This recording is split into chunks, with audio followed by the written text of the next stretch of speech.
जय हिंद प्यारे साथियों, रोजगार पे आप सभी का स्वागत। आशा आप सभी अच्छे होंगे, अपनी तैयारी को बहुत अच्छे से कर रहे होंगे और तब तक करते रहिए जब तक आपके हाथ में आपका ज्वाइनिंग लेटर ना आ जाए। आप तो इसीलिए आपसे निवेदन है, आप तैयारी को ब्रेक मत करिए, रेगुलरिटी को मेंटेन रखिए। और वीडियो शुरू करने से पहले सभी से निवेदन है, चैनल को लाइक सब्सक्राइब शेयर अवश्य करें और बेल आइकन को जरूर प्रेस करें, क्योंकि आपको नोटिफिकेशन बहुत जल्द तुरंत तुरंत मिल जाएगा। और चैनल को लाइक सब्सक्राइब शेयर करें और वीडियो को अंत तक जरूर देखा करिए। वीडियो को हर एक पॉइंट बहुत महत्वपूर्ण होता है आपके लिए। तो आज का वीडियो है जनगणना से संबंधित। जी हाँ, जनगणना जो आखिरी जनगणना भारत में बात करें तो 2011 में हुई थी और फिर 2021 में होनी थी, लेकिन कोविड आ गया, कोरोना आ गया, जिसके चलते जनगणना को टाल दिया गया।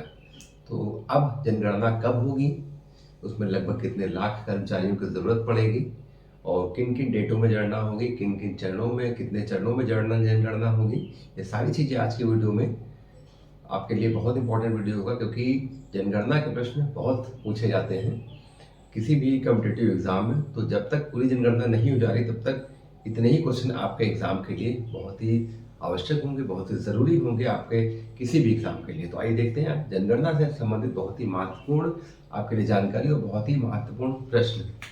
जनगणना 2021 और 2027 की बात करें हम लोग। देखिए, बात जो अंतिम जनगणना हुई थी भारत में 2011 में हुई थी और सभी को पता है कि जनगणना प्रत्येक 10 वर्ष में होती है। तो 2011 के बाद 2021 में जनगणना होनी थी, लेकिन बीच में आ गया कोविड या कोरोना कह सकते हैं, आ गया, तो जिसके चलते जनगणना टाल दी गई। हालांकि इस जनगणना के लिए जो प्रशिक्षण होना था 2019 में, उस प्रशिक्षण को, मास्टर ट्रेनर के प्रशिक्षण को कंप्लीट कर लिया गया था।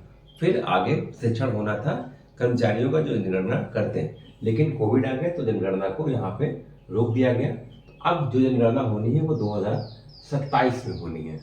जी हाँ, 2027 में होनी है और वो लेकिन 2 चरणों में होगी। तो आइए देखते हैं पूरी जानकारी क्या है। देखिए, जो आपकी मेन जनगणना है वो 9 फरवरी 2027 से शुरू होगी। डेट देखिए, सब नोट करते जाइएगा क्योंकि बहुत इंपॉर्टेंट है। देखिए, पहला प्रश्न आपका तो यही बना कि आखिरी जनगणना कब हुई थी भारत में, 2011 में। 10 वर्षों के पश्चात कब होनी थी, 21 में, लेकिन कोविड आए थे, अब 27 में होगी। तो 27 में जनगणना कितने चरणों में होगी, तो 27 में जनगणना 2 चरणों में। देखिए, तो ये दूसरा चरण जो है ये 9 फरवरी 2027 से देखिए जनगणना आपसे शुरू होगी।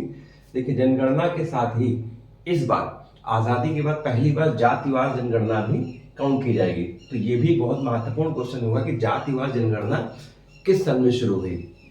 क्या ये आजादी के बाद पहली जातिवार जनगणना है या इससे पहले भी हो चुकी? तो ये आजादी के बाद की पहली जातिवार जनगणना आपकी होगी।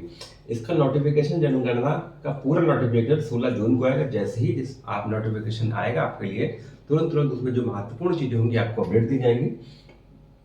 देखिए, जनगणना की समय सारणी 2011 की पूर्ण समय सारणी के अनुरूप ही होगी। मतलब 2011 में जो तिथियां में जनगणना की गई थी उन्हीं तिथियों में जनगणना, ये भी डेट सेम होंगी।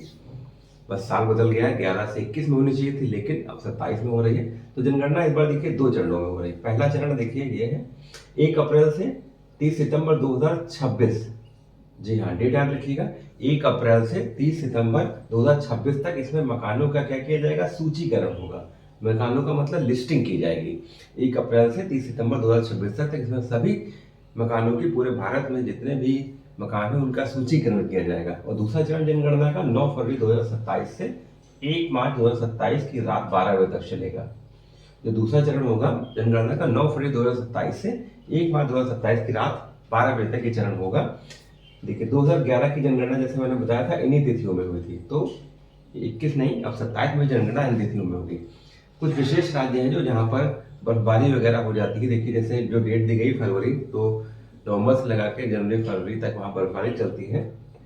तो इसको देखते हुए लद्दाख, जम्मू कश्मीर, हिमाचल प्रदेश, उत्तराखंड में बर्फबारी के चलते अक्टूबर 2027 की रात 12 बजे तक जनगणना की जाएगी। तो ये भी क्वेश्चन बनता है कि किन राज्यों में अक्टूबर 2027 से जनगणना चलेगी। तो लद्दाख, जम्मू कश्मीर, हिमाचल प्रदेश, उत्तराखंड, मतलब उत्तर के जो राज्य हमारे जहाँ बर्फबारी होती है, पहाड़ी इलाके।